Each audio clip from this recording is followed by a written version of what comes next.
Народное движение Көше партиясы. Мы хотим свободы политическим заключенным. Один за всех и все за одного. Парламентскую республику. Вернуть украденные деньги обратно в бюджет страны. Около 200 миллиардов долларов США находятся за границей. Эти деньги нужны нам для строительства новых дорог, больниц, школ, линий электропередачи, газификации. Выборность акимов всех уровней, выборность судей всех уровней, развитие интернета и средств массовой информации. Почему мы плохо живем?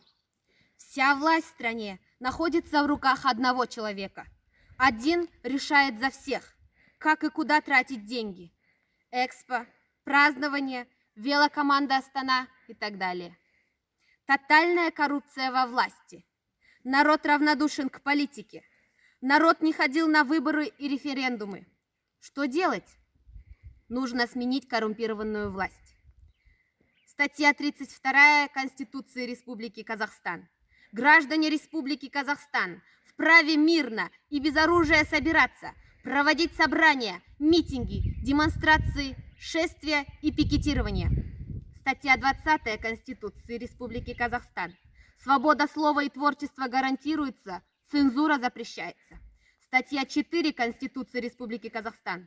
Конституция имеет высшую юридическую силу и прямое действие на всей территории республики. Международный пакт ООН от 16 декабря 1966 года, статья 21, признается право на мирные собрания.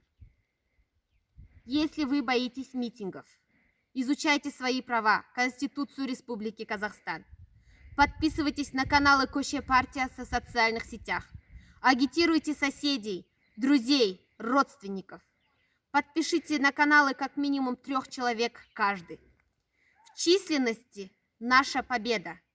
Придумывайте и распространяйте анекдоты, карикатуры про коррупционеров. Помогайте активистам. Покупайте обеды людям на пикетах. Помогайте финансово, морально. Раздавайте листовки. Снимайте короткое видео с требованием свободу политическим заключенным. Размещайте видео на своей странице в Facebook или отправляйте на каналы Көше партиясы. Если и этого боитесь, тогда смотрите фильм «Храброе сердце», жуя матрас и лежа на диване.